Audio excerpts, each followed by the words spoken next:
And no matter how much you think you can deal with them, the truth is, you can't. Let's go back now to the matter at hand, the story of the bride who got arrested on her wedding day. I'll tell you the story the way it happened. Or at least, I'll tell it to you almost the way it happened, which is nearly as good. The setting for the wedding is Bloomington House, a country estate near Cambridge, its rambling red brick walls charmingly cocooned in a wood of crabapple and ash. Today, cloud shadows play hide-and-seek on the lawns, and the trees that are waking up in the half-light of spring shiver naked in the breeze, their reflections playing leapfrog with a koi in the pond. Next to the pond is a Japanese meditation garden, where someone has clearly been thinking about alien invasions because there are crop circles ranging all the way from one side to the other in order of size. In this romantic scene, a large number of cars have recently pulled up and evacuated my numerous relatives in all their colourful glory, tucking in sari trains, sprucing maroon lipstick, jingling bracelets, chattering non-stop. I watch this from a window in the back room in which I am waiting. How long before all of them head into the barn for the wedding ceremony? I scan the grounds. There are too many of them. This is the problem. They keep stopping, gesturing and exclaiming at the view, the manor, the gardens, the weather, each other's clothes, jewellery, complexion, hair, manicures, the works.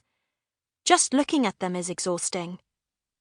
I turn and pace the room, my hands on my waist. Why is this dress so tight? I fidget with the buttons at the back, but the snug bodice won't let me stretch my arms far enough. This will be over soon. This will be over soon. What is the matter with this place? Why is it so hot in here? I fan myself with my hands, but it makes no difference. I look around me. Unlike the garden that is lit up with lanterns, and the hall for the wedding breakfast that is covered at my request in all sorts of roses, red, pink, cabbage, yellow, white, hot cocoa, the lot, the back room in which I'm waiting is whitewashed and uninspiring. There are rolled-up yoga mats at one end, chairs piled one on top of the other, a hatch in the wall with a view into the newly painted kitchen, a headless Spider-Man on the counter, no doubt forgotten by a child. On the corkboard, there are notices for yoga classes, an advert for the local florist, a dog walker whose best friend has always been a dog since she was 3, a request for clothes for the Salvation Army, a phone number to call if someone spots a missing person, and another for people with gonorrhea. I stare at them, and my breathing gets short and heavy. I look out of the window again. The flock of relatives is thinning, but a few linger outside the barn. Come on, come on, come on, I whisper. I stare at them, willing them to go faster and give me some space in which to think. And maybe to breathe.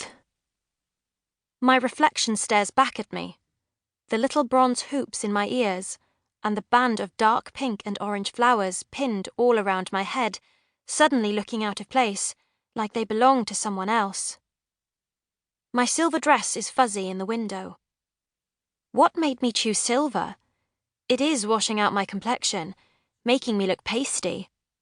My black hair is bundled up on top of my head, but already coiled strands are making a getaway. There is a look in my eyes, a maniacal look. Do I always frown like this? I try to relax my forehead, but almost at once the brows knit back together. I rub hard at my forehead. There is so little air in this room that I am finding it hard to breathe. I take gasping breaths. Finally, every last one of my relatives disappears into the barn, through the wisteria that hangs over the barn door, like the tail of a bejeweled pony, getting ready for dressage. It's now or never.